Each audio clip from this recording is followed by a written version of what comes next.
morning, glory, and evening grace, America. I'm Hugh Hewitt in Studio West. Let me begin with a couple of political stories today. Senator Gary Peters of Michigan announced he's not running again in 2026, which was a big shock to Democrats because they thought they had locked up that Senate seat. Now they got to defend two. John Ossoff is remarkably weak in Georgia.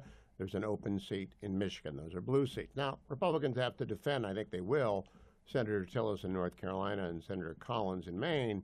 But it's a pretty level playing field. And I thought it was going to be a very bad playing field for the Senate, but it's not. Then secondly, Pete Buttigieg announced, well, he's very honored that people are talking about him for running for governor in Michigan. I had to laugh. Pete's talking about that. That's who's talking about it. And maybe Michigan needs some help after Whitmer sort of destroyed her reputation there during COVID. Yeah, I know she won re-election after that, but a real candidate with the backing of a president who's an incumbent can be tough for the Democrats in the team up north state when it comes around. But it got me to reviewing everything and about all the pronunciation, not about Democrats. Democrats are moving left, left, left. But the chattering class, legacy media, old alternative media, talk radio, new alternative media, podcasts, online, the free press, Tucker Carlson, everybody, there's all sorts of media out there. They really don't know what the GOP is, or at least they have a different version, whomever you ask. The grand old party, the Republican Party. And I want to do a crash course for you. It's founded in 1854, so it's more than 170 years old. And then its first presidential nominee was General John Fremont. And I say general because he became a general in the Civil War. Wasn't very good at it, but there are a few books on Fremont. He and his wife are pretty interesting.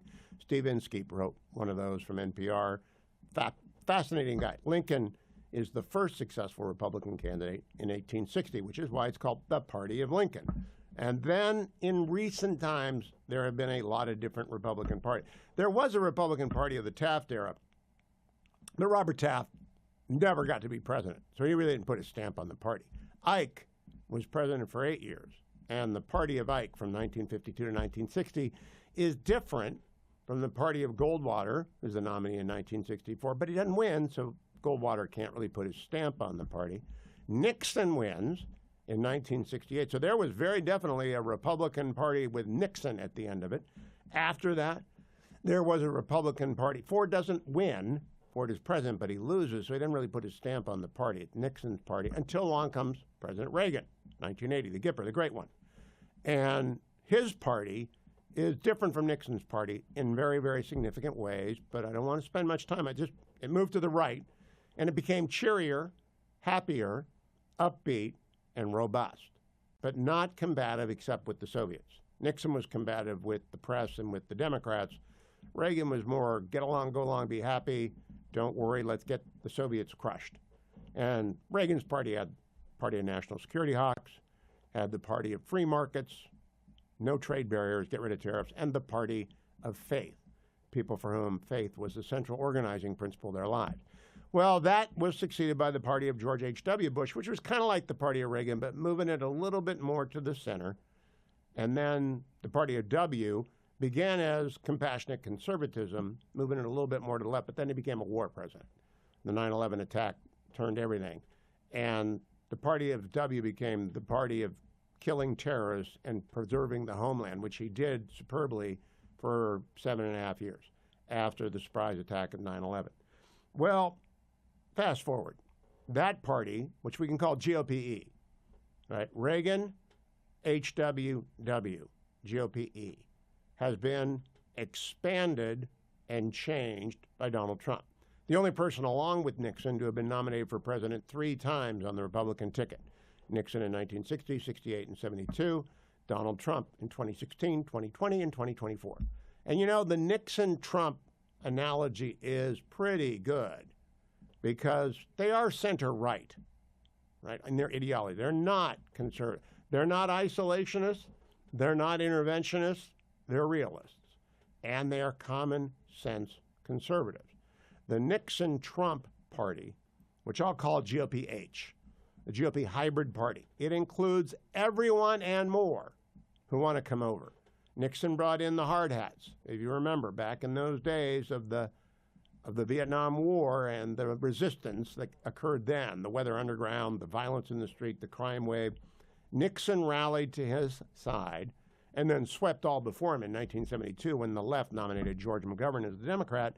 Nixon was a common sense Republican. He had Daniel Patrick Moynihan working in his White House, along with Arthur Burns. And they proposed the Endangered Species Act, the Clean Water Act, the Clean Air Act, the National Environmental Policy Act. Nixon was kind of indifferent to economic policy and domestic policy. He cared about national security and foreign affairs. He was himself thinking of himself as a Disraeli person to modernize and bring in a lot of people to the party. Now, in the middle of all this, there's Rockefeller, who's a liberal Republican from New York, a developer who didn't read because he was dyslexic and didn't figure it out. He did a lot of learning by talking, and he collected art and buildings. Donald Trump is a lot like Rocky. He is a center-right GOP Republican. He is not an ideologue. He's a common-sense center-right conservative, and he expanded the party significantly. He got almost 77.3 million votes, more than any Republican ever nominated. Part of that is the country's growth, but he brought in brand new groups of Latinos, brand new groups of other minorities, more blacks than have voted for a Republican, I think, since 1960. Richard Nixon had a pretty good hold on the African-American vote in 1960, and Jackie Robinson campaigned for him, et cetera. But Trump just blew it up bigger. The Trump party, the Republican Party of Trump, or what we'll call GOP-NT, GOP Nixon-Trump, GOP-NT, is a big tent party. And if anyone is telling you that they speak for the party, they don't. Trump runs the party. Trump is the party right now. Now, it will change. There'll be another party in 4 years when there's another nominee. But really, people, stop speaking for the Republican. I've been a Republican my entire life. I voted twice for a Democrat, once in a congressional primary in California where my friend John Campbell was going to be the nominee and was going to win in the general. But in the primary, I knew the Democrat who was running, a guy named John Graham, and I voted for John. Second time, 2020, in Virginia, I'm a Virginian now, I voted for, in an open primary, Bernie Sanders, because I wasn't going to vote for Trump. He was going to be nominated anyway. I was going to vote for him in the general, and I did vote for him in the general. I voted for Trump in 16, 20, and 24. But in the primary, I voted for Bernie Sanders because he's really the true Democratic Party, and AOC is going to take that over for him. I think AOC might be a pretty formidable person when it comes to running. But this is my introduction to the Republican Party of today. It is more Nixon and Trump than it is GOPe. More Nixon and Trump than it is Reagan, HW, and W. But Reagan, HW, and W fit within that. And so we have a big tent Republican Party. So when Gary Peters steps aside in Michigan, Trump won Michigan. They nominate the right person. I'm not here to tell you who that is. Republicans nominate the right person in Michigan, he or she could win. That's my takeaway this morning.